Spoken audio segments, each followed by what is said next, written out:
Israel Iran युद्ध की आग में संयुक्त राष्ट्र अमीरात यानी यूएई भी झुलस रहा है। शनिवार रात दुबई मरीना इलाके में जबरदस्त धमाका हुआ। धमाके के बाद आग की लपटें दिखने लगी। सोशल मीडिया पर कई वीडियो वायरल हो रहे हैं जिसमें दुबई में 23 मरीना आवासीय गगनचुंबी इमारत से धुआं उठता देखा गया। यूएई के रक्षा मंत्रालय ने बताया कि देश की हवाई रक्षा प्रणालियां ईरान से दागे गए मिसाइल और ड्रोन हमलों का जवाब दे रही हैं।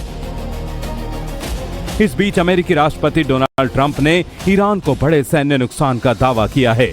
उन्होंने कहा कि अमेरिकी सैन्य ऑपरेशन ने ईरान के सशस्त्र बलों को बहुत कमजोर कर दिया है और उसके सैन्य ढांचे को लगभग तबाह कर दिया है।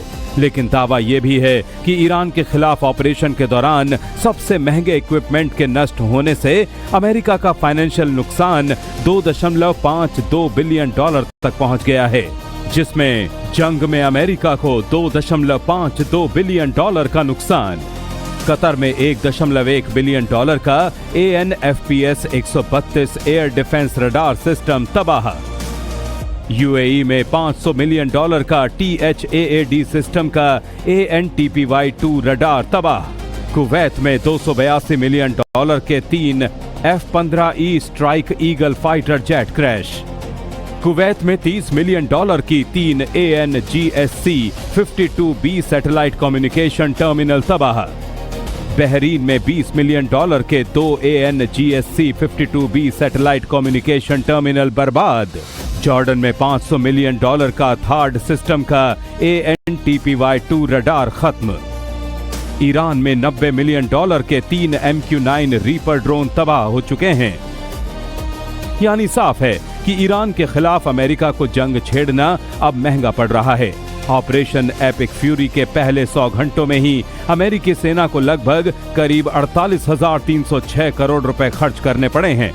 वहीं ईरान की जवाबी कार्रवाई में अमेरिका को करीब 20,916 करोड़ रुपए के सैन्य उपकरणों का नुकसान हुआ, जिसमें रडार सिस्टम, ड्रोन और लड़ाकू विमान शामिल हैं।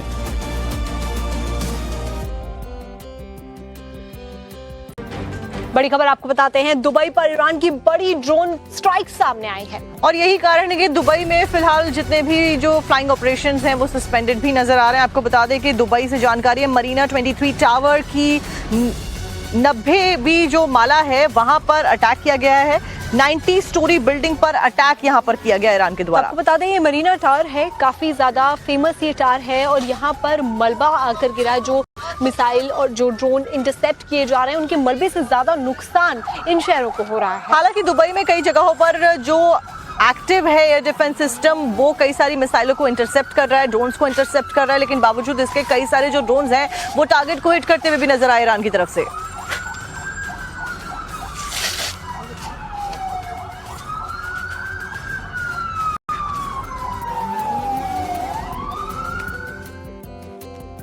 अब अमेरिका, इजराइल और ईरान के बीच में छिड़ी जंग लेबनान में भी दिख रही है। लेबनान के कई सारे बड़े हिस्सों को टारगेट किया गया, कई शहर खंडर में तब्दील हो गए हैं और ऐसे में हजारों लोग यहां से पलायन कर रहे हैं, सुरक्षित जगहों पर ठिकाने ढूंढ रहे हैं। क्या कुछ हो रहा है आपको इस रिपोर्ट में दिखाते हैं।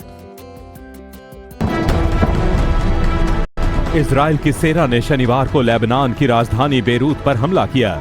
इस हमले में इजराइल ने हिजबुल्लाह के सैन्य ठिकानों को निशाना बनाया। कुछ ही घंटों बाद इजराइल की सेना ने बेरूत में तबाही मचा दी, जिसकी भयावह तस्वीरें आप अपनी स्क्रीन पर देख रहे हैं। इजरायली लड़ाकू विमानों ने दक्षिणी लेबनान के माराकेह शहर के एंट्री गेट पर हमला किया, जिसके बाद वहां ऐसी तबाही दिखी कि लगा कि कोई बवंडर आ गया हो। हर तरफ धुएं का विशाल गुबार दिख रहा था, जो एक बड़े क्षेत्र को अपने आगोश में लेता जा रहा था। आईडीएफ ने इसके बाद माराकेह शहर हिजबुल्लाह के कमांड केंद्रों और बहुमंजिला इमारतों के साथ साथ हिजबुल्लाह के उन ड्रोनों को रखने वाले एक ठिकाने को निशाना बनाया, जिनका उद्देश्य इजराइल पर हमला करना था। इजरायली रक्षा मंत्रालय के अनुसार इन कमांड सेंटरों का इस्तेमाल हिजबुल्लाह द्वारा आईडीएफ सैनिकों और इजराइल राज्य के खिलाफ कई आतंकवादी हमलों को अंजाम देने और आगे बढ़ाने के लिए किया जाना था। इजराइल ने लेबनान पर एक के बाद एक कई रॉकेट हमले किए, जिसके बाद तबारिया इलाके में भीषण आग लग गई। इजरायली सेना ने सबसे ज्यादा तबाही पूर्वी लेबनान के नबी शीट गांव में मचाई।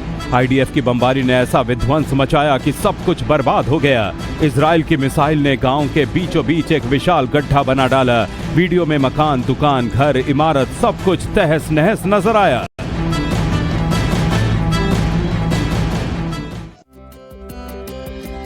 बड़ी खबर आपको बताते हैं, नॉर्वे के यूएस एम्बेसी के गेट पर बड़ा धमाका हुआ है। हालांकि गनीमत की बात यह रही कि फिलहाल किसी के हताहत होने की खबर नहीं मिल रही है। आपको बता दें कि ओस्लो के नॉर्वे में ये बड़ा धमाका हुआ है। हालांकि पुलिस अभी इस पूरे मामले की जांच कर रही है। धमाका कैसे हुआ अभी इसकी जानकारी नहीं है। जहाँ कहीं भी यूएस के जो स्पॉट्स हैं, जो बेसिस है, वो ईरान को नजर आ रहे हैं, जो कि उनके टारगेट पर है, उन सबको डिस्ट्रॉय किया जा रहा है और उन्हीं में से एक ओस्लो में है।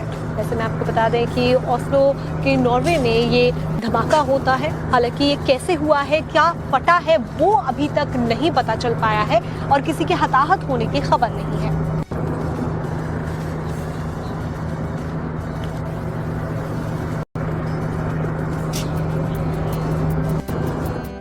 अमेरिका के राष्ट्रपति डोनाल्ड ट्रंप ने एक और ऐलान कर दिया है, वो ये कि ईरान के ऊपर अब तक का सबसे बड़ा अटैक अमेरिका करने वाला है। वैसे में डोनाल्ड ट्रंप ये कह रहे हैं कि ईरान में इतना बड़ा धमाका होगा कि उसने कभी सोचा भी नहीं होगा।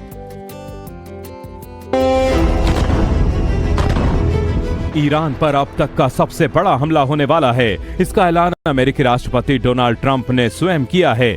अब इसके संकेत भी मिलने लगे हैं। अमेरिका का एक शक्तिशाली बम वर्षक B-1 बॉम्बर ब्रिटेन पहुंच गया है। ये विमान एक साथ 24 क्रूज मिसाइलें ले जाने की क्षमता रखता है।